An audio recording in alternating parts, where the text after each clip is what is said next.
নমস্কার প্রিয় ছাত্রছাত্রী, Vidyasagar university second semester Bengali general paper major পেপারে সাজেশন দিচ্ছি বাংলা ভাষার উদ্ভব ও বিবর্তন। যারা পাশে পড়ছো তাদের মেজর পেপারে সাজেশন দিচ্ছি। আশা করছি এখান থেকে তোমরা অবশ্যই কমন পাবে। তো প্রথমে আসি মান 5-এর জন্য প্রশ্ন যেগুলো আসতে পারে। আদি মধ্য বাংলার রূপতাত্ত্বিক বৈশিষ্ট্যগুলি আলোচনা করো। বাংলা ব্যাকরণ চর্চায় সুনীতি কুমার চট্টোপাধ্যায়ের অবদান আলোচনা করো। রাঢ়ী ও বঙ্গালী উপভাষার তুলনামূলক আলোচনা করো। সাধু ও চলিত ভাষার পার্থক্য লেখো। উপভাষার সাথে লোকভাষার পার্থক্য লেখো। ধ্বনি পরিবর্তনের দুটি সূত্র উদাহরণসহ আলোচনা করো। বাংলা ভাষার বিভিন্ন স্তরে কালসীমা নির্দেশ করো। স্বরসঙ্গতি বলতে কী বোঝো, উদাহরণসহ এর যে কোনো দুটি ভাগের পরিচয় দাও। সমীভবন কাকে বলে, প্রগত ও পরাগত সমীভবনের পার্থক্য উদাহরণসহ লেখো।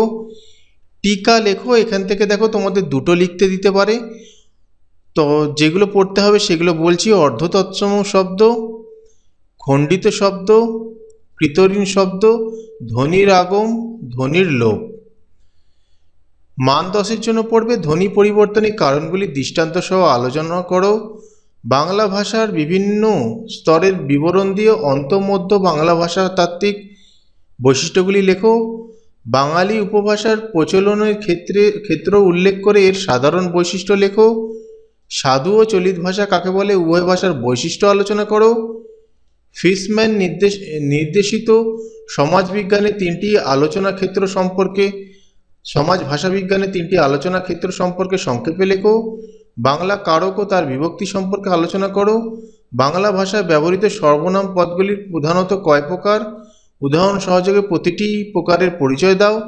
স্বরসঙ্গতি কাকে বলে, এর বিভিন্ন প্রকারভেদ উদাহরণসহ বিস্তারিত আলোচনা করো। সমীভবন বলতে কী বোঝো, দৃষ্টান্তসহ শ্রেণীবিভাগ আলোচনা করো। ব্যঞ্জন ধ্বনি কাকে বলে, উচ্চারণের স্থান ও প্রকৃতি অনুযায়ী বাংলা ভাষার ব্যঞ্জন ধ্বনিগুলির বর্গীকরণ করো। টিকা লেখো। সমীভবন, স্বরসঙ্গতি, শ্রুতিধ্বনি, জোর কলম শব্দ, লোকনিযুক্তি, ভুয়া শব্দ বা ভূইফোড় শব্দ, মুন্ডমল শব্দ। এই প্রশ্নগুলো ভালো করে পড়বে। আশা করছি এখান থেকে তোমরা অবশ্যই কমন পাবে।